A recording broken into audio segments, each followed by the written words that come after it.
이건 뭐 거의 국가 내전 상태 이상의 심각한 그 양상으로 번질 수 있다는 것을 왜 지금 이 일을 추진하는 사람들이 모르는지 그게 안타깝다는 거죠. 대공학위들이 워낙 많기 때문에. 네. 그러면 헬기 하나 떨어졌다면 그게 탑승했던 인원이라든지 또 그거를 격추했다면 그거에 대한 문제라든지 그거를 어떻게 감당할 거냐는 것도 잘 생각하셔야 돼요. 그러니까 헬기로 공수를 시도하다가 그 헬기가 대공허기에 맞을 수도 있다고 보시는 거예요? 그렇지. 그 고위공직자로서 대통령 경호실에 근무한 사람으로서요. 네. 이거는 대통령 경호실의 그 요원들은 보통의 사람이 가지고 있는 그런 사고방식의 이상의 사고방식이고, 특공대든지 아니면 일반 기동대든지 그게 중요한 게 아니고, 중요한 게 아니다. 이런 양상을 만드는 자체가 지금 온당한 게 아니에요. 무슨 물리력을 자꾸 동원하려고 그런다면 결국은 방어하는 입장에서도 물리력으로 나갈 수밖에 없는 건데 왜 이런 상황을 만드느냐는 것이. 윤석열 대통령을 향한 체포영장 집행에 실패한 고위공직자 수사처. 7일 서울서부지법이 체포영장을 재발부하면서 공수처, 경찰은 마지막 체포 기회라는 각오로 단단히 채비하고 있습니다. 대통령 경호처 역시 방어태세를 단단히 하고 공성전을 준비하고 있는데요. 경호처와 경찰은 무력 충돌까지 불사하려는 분위기입니다. 뉴스원은 대통령 경호부장 등을 지낸 유형창 전 경남대 경호보안학과 교수에게 두 기관이 본격적으로 부딪히면 어떤 일이 벌어질지 물었습니다. 이건 뭐 거의 국가 내전 상태 이상의 심각한 그 양상으로 번질 수 있다는 것을 왜 지금 이 일을 추진하는 사람들이 모르는지 그게 안타깝다는 거죠. 그러니까 제가 궁금한 거는 만약에 그러니까 경찰이 이렇게 물리적인 충돌이 있다고 해서 바로 경호처가 이렇게 총기 사용을 하지는 않을 거잖아요. 근데 만약에 총기 사용까지 이뤄지는 극단적인 상황까지 가려면은 그러니까 경찰이 어느 정도까지 진입을 하고 어느 정도 상황까지 벌어져야지 그런 그 화기 사용이라는 정도까지 치달을 수 있느냐, 그게 저는 좀 궁금하거든요. 그 질문은 상당히 좀 위험하기도 하고 또 그건 누구도 예측하지 못하는 상황이에요. 상황이 어떤 식으로 전개되느냐 하는 것이 중요한 거죠. 이 상황이 만일에 누군가는 거기에 이 실무의 하급자가 자칫 잘못해서 정말 뭐 감정이 격해가지고 누구 하나가 총기를 발사했다면 그때부터는 서로가 이제 총기가 발사됨으로 인해서 심각한 양상으로 번질 수 있기 때문에 이거는 예측할 수 없는 문제예요. 그러니까 우발적으로 벌어질 수도 있다. 그렇지. 이거는 뭐 누가 뭐 공격 개시 뭐 이런 어떤 뭐 소대 공격하는 그런 방법보다는 네. 이게 지금 자칫하다가 부딪히고 또 뭐 감정으로 이렇게 하다 보면 우발적으로 이렇게 되면 그때부터 모든 것이 그냥 전면 학이 발사가 돼버리면은 이건 뭐 걷잡을 수 없는 문제가 생기고, 그렇다 보면은 이건 뭐 정말 이 경호실이요 권총만 가지고 있는 게 아닙니다. 네. 저 기관총도 가지고 있고 그다음에 제공 학위들이 굉장히 많이 있어요. 네. 그저 권총 그 간단한 그런 어떤 일반적인 상식선에서 벗어나야 되고. 네. 그러니까 경찰도 지금 무력 충돌 양상으로 갈까봐 경찰 특공대를 투입할지 말지 고민을 많이 한다고 해요. 경찰 특공대가 됐든 간에 일반 뭐 그냥 저 기동 경찰이 됐든 간에 학위의 실탄 장진이 됐다면은 그때부터는 심각한 양상이 되니까. 네.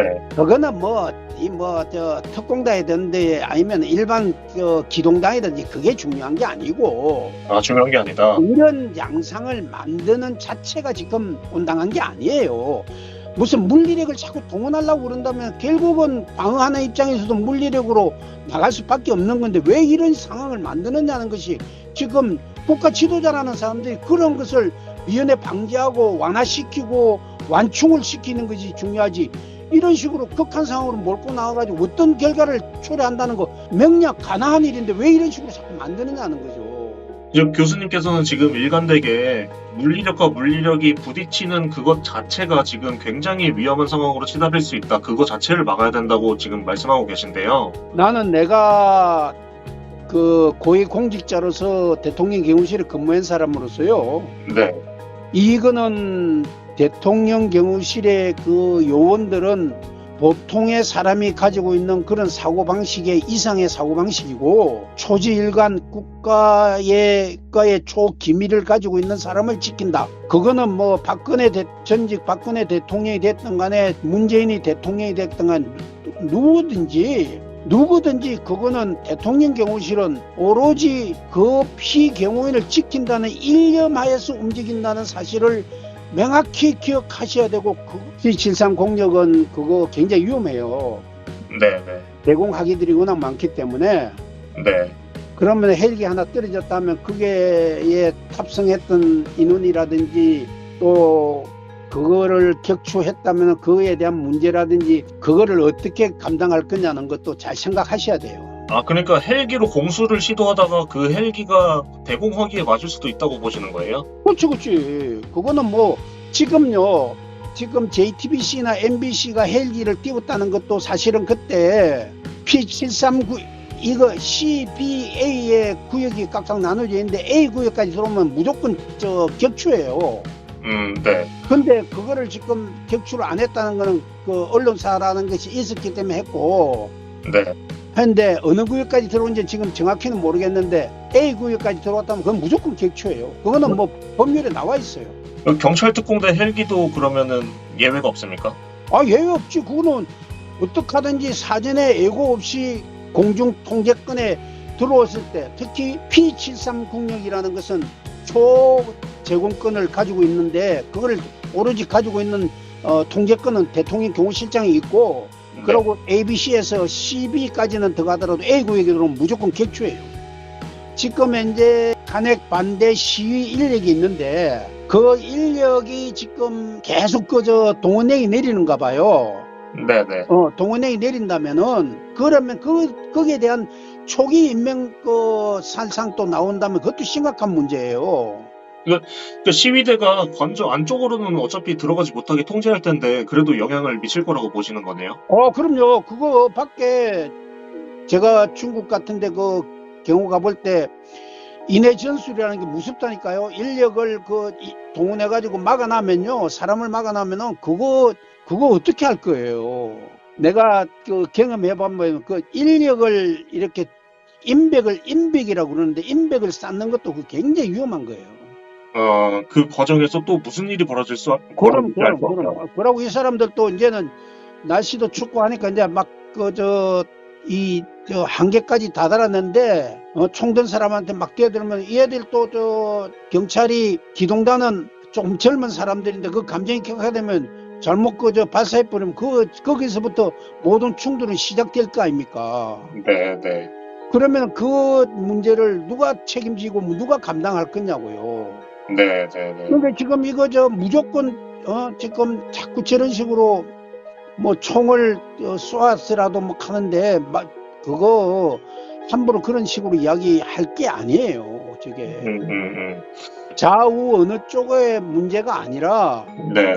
이런 식의 양상으로 펼쳐진다는 거는 국가적인 불행이에요. 그렇죠. 예. 그리고 특히 내가 대통령 경호실의 그 상황을 아는 사람으로서 네. 쟤들이 그렇게 만만하게 그냥 호락호락 넘어갈 사람들은 아니라는 걸 분명히 알아야 돼요.